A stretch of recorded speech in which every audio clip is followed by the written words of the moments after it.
সাংসদ প্রসূন বন্দ্যোপাধ্যায় একজন ব্যর্থ এমপি। তৃণমূল কংগ্রেসের আর কিছু দেবার নেই। পশ্চিমবঙ্গকে এখন ছিবড়ে করে দিয়েছেন।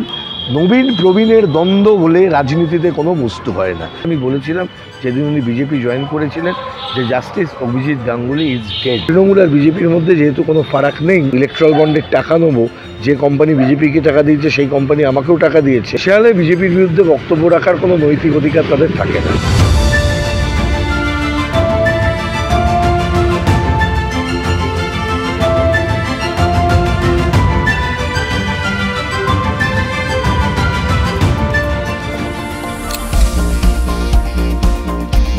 বিজেপি সরকার যে কেন্দ্রে চলছে, মোদী সরকার, তাকে সরাতে হবে। এটা দেশের মানুষের এই মুহূর্তের সবচাইতে বড় চাহিদা। কারণ এই সরকারের আমলে আমরা দেখেছি কিভাবে আমাদের সংবিধান বিপন্ন হয়েছে, মানুষের অধিকার বিপন্ন হয়েছে। সেই কারণে আমাদের পার্টি সিপিআইএমই উদ্যোগ গ্রহণ করেছিল যে সমস্ত বিজেপি বিরোধী শক্তিকে এক জায়গায় আনবার, এবং আমরা সেই চেষ্টায় বেশ খানিকটা সফলও হয়েছি। আমরা সারা দেশে একটা মঞ্চ তৈরি করেছি যার নাম ইন্ডিয়া। সেই ইন্ডিয়ার প্রার্থী হিসেবে এখানে আমি প্রতিদ্বন্দ্বিতা করছি।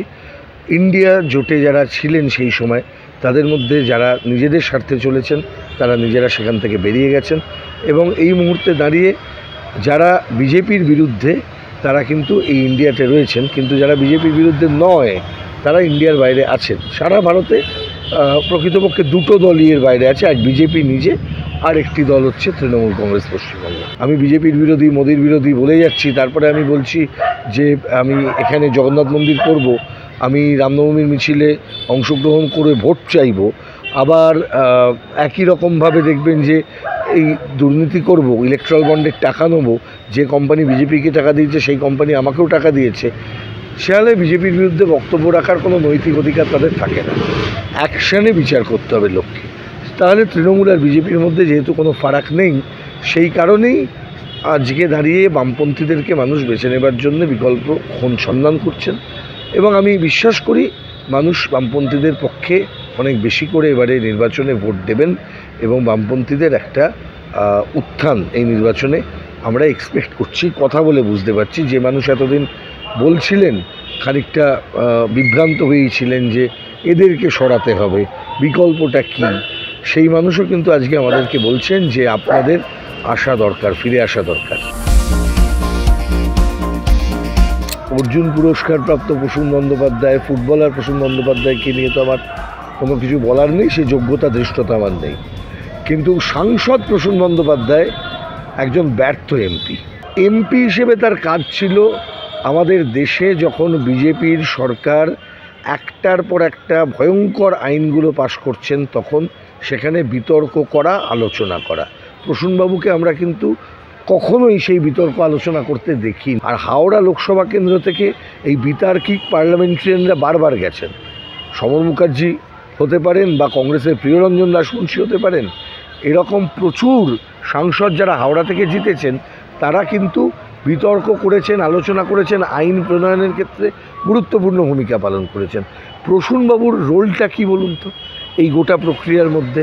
আজকে এতগুলো জনবিরোধী আইন পাশ হয়েছে, নাগরিকত্ব সংশোধনী বিল, আজকে কৃষি বিলগুলো, আজকে হ্যাঁ ঠিকই বিজেপি আলোচনা করতে দেয়নি, কিন্তু তার মধ্যে দাঁড়িয়েও তো অনেক সাংসদকে আমরা দেখেছি যে সেখানে আলোচনা করে বিতর্ক করেছেন, বিজেপির বিরুদ্ধে কথা বলেছেন। অ্যাকচুয়ালি প্রসূনবাবু সেটা করেননি। হাওড়ার কোনো সাংসদকে বলতে হয়নি যে এই সাংসদের বিরুদ্ধে ঘুষ নেবার অভিযোগ আছে। আজকে দাঁড়িয়ে তো প্রসূনবাবু ঘুষ নেবার অভিযোগে অভিযুক্ত হয়েছেন। আজকে তার তদন্ত তো চাই। আমরা সিবিআই তদন্ত পেয়েছি, এবং দেখুন সিবিআই খুব কয়েকজনের ক্ষেত্রে স্পেসিফিক, কিন্তু কয়েকজনের ক্ষেত্রে কোনো ব্যবস্থাই নিলেন না। তাহলে কি অন্য কোনো সংজ্ঞা আছে? হাওড়াতে এই কারণেই কি প্রসূনবাবু একজন সাংসদের কাজকর্ম, তার চলাফেরা, তার ব্যক্তিত্ব, সেটাও খুব গুরুত্বপূর্ণ একটা জায়গায় মানুষের এক্সপেকটেশনকে বাড়ায়। সেই জায়গায় উনি আমার হাতে 0 পাবেন। তৃণমূল কংগ্রেসের আর কিছু দেবার নেই। একটা রাজনৈতিক দল তখনই দিতে পারে যখন সেই দলটার কোনো দর্শন থাকে। তৃণমূল কংগ্রেস দলটা তৈরি হয়েছে একজন ব্যক্তির মনস্কামনা পূর্ণ করার জন্য। তার ইচ্ছে ছিল মুখ্যমন্ত্রী হওয়ার জন্য বিজেপিকে ধরেছিলেন, ধরে তিনি মুখ্যমন্ত্রী হয়ে গেছেন। পশ্চিমবঙ্গকে এখন ছিবড়ে করে দিয়েছেন। এখন তার মানে এখন ভাইপোকে বসানোর চেষ্টা করে যাচ্ছে। It's as simple as that. কিন্তু মুশকিলটা যে জায়গায়, সেটা হচ্ছে তৃণমূল কংগ্রেস এখনও পর্যন্ত একটা recognise political party. Recognise political party হিসেবে তাদের দেওয়ার কিছু না থাকলেও মানুষের এক্সপেকটেশন তাদের কাছ থেকে কিছু থাকে। সেই জায়গায় দাঁড়িয়ে নতুন তারা কী দিচ্ছেন? নতুন বোতলে পুরনো মদ পুড়ে দেওয়া হচ্ছে।